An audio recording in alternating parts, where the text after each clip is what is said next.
This is Daniel, the founder of Bookkeeping for Painters. And this is Richard, the advising director. How's it going, Daniel? It's going well. Going into the new year, so that's exciting. Just had Christmas with the family and the kids, and then we got 2025, which is crazy. 2025 seems like such a far off year. I know, right? Like when 2020 hit, I felt like, oh my gosh, a whole new decade, and now it's already half over. And we've got some cool things in store.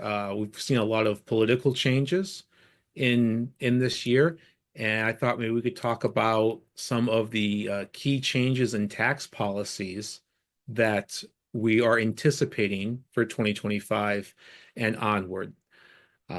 Before we jump into that, another big change is the beneficial ownership information reports. So if you've been listening to us, you've heard us talk about the Corporate Transparency Act and how these beneficial ownership information reports are due by December 31st. That has been the law of the land up until recently, when a Texas federal court overturned the CTA as being unconstitutional, and then the reports were no longer legally required until another court put a stay on that overturn. So we went from reports being required to not being required, back to being required, but now with a January 13th deadline. And then just today, we're recording this on December 27th, 2024. The exact same court decided to overturn itself and say that the reports are now no longer required. So I don't know when you're going to be listening to this. Maybe this is flip-flopped 100 more times by the time you get to it. Hopefully not. But as of now, the BOI reports are on hold. It will be very interesting to see what the court ultimately decides. It will also be interesting to see if a new incoming administration and a new attorney general want to continue to pursue this, or will they let it go and let the CTA die a quiet, painful death? So stay tuned. If you're listening to this in the future, you definitely know more than I do. We'll see how it goes. But as far as some more speculative things for 2025, right? The big thing that we were looking towards the end of 2025 was the expiration of the Tax Cuts and Jobs Act. And I'm sure you're familiar with that. That's the 2017 law. That was one of the largest changes to the tax code since Ronald Reagan was president. What a lot of folks didn't realize is that many of those provisions in the Tax Cuts and Jobs Act were actually set to expire at the end of 2025. We were going to see another major change to the tax code. And tax professionals have been kind of waiting with bated breath to figure out, what are things going to look like in 2026? Well, we still don't know for sure because nobody has a crystal ball, but we do have a little bit more clarity with the new incoming administration and the things that they have publicly said as far as what type of tax policy they would like to see. So what we're going to talk about today is speculative. It is based on things that have been said, but as you know, it's not over till it's over. And these provisions have not yet been codified into law. So take this with a grain of salt. This is our best guess as to what's going to happen in the future. So number one is that tax rates are going to stay steady in 2025. If you've been around for a while, you've seen tax rates fluctuate all over the place, and they were last changed in 2017. They were reduced. We've got the 10%, 12%, 22, 24, 32, 35, and 37% tax brackets. I think that's right. Those were actually set to increase starting January 2026. Well, we expect those rates to stay steady now that politics have changed a bit. And that's a good thing because stability means that we are able to budget more accurately. We're able to know what our tax liability is going to be, and it helps us put money aside for things like growing our businesses, investing in our retirement, We know that we're going to have the cash to do that.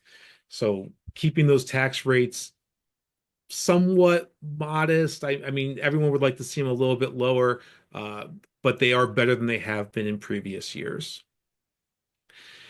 Another thing we're looking forward to is the standard deduction for individuals and married couples. So I think one of the most noticeable parts of the Tax Cuts and Jobs Act was the doubling of the standard deduction. And we are expecting that to continue.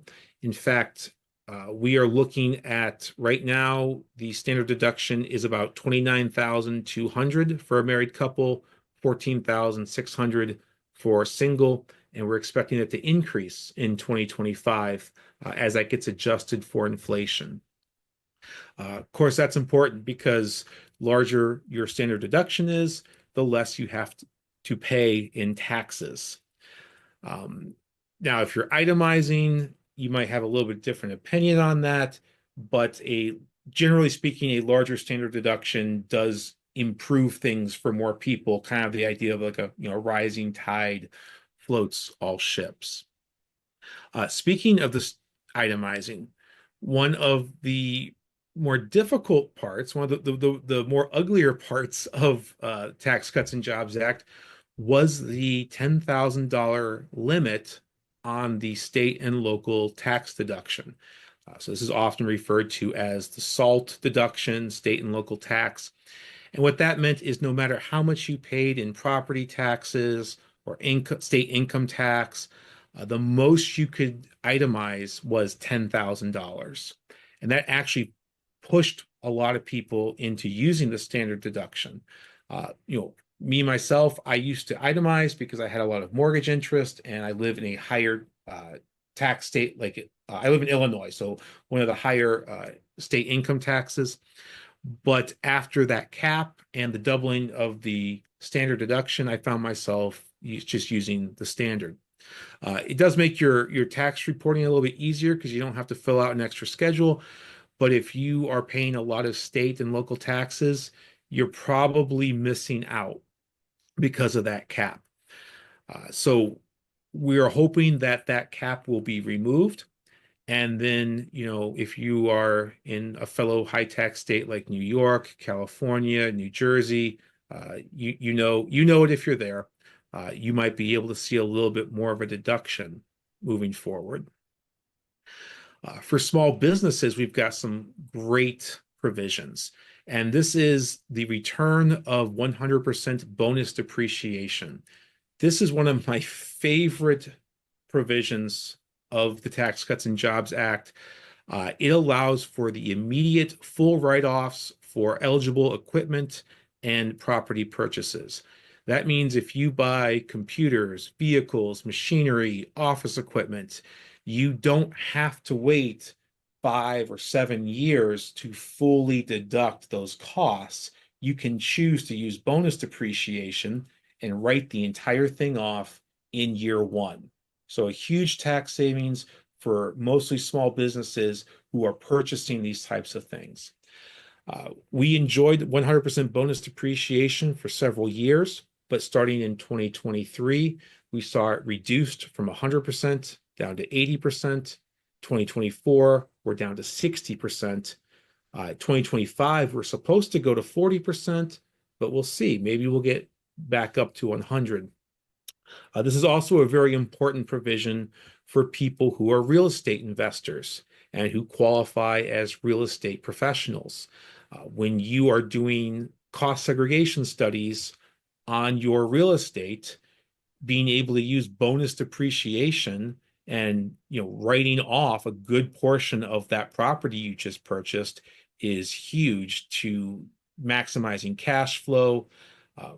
Just kind of an example, one that we did, a client was able to use a cost seg with bonus depreciation, and the taxes he saved with that strategy was enough to cover the down payment he made on his property.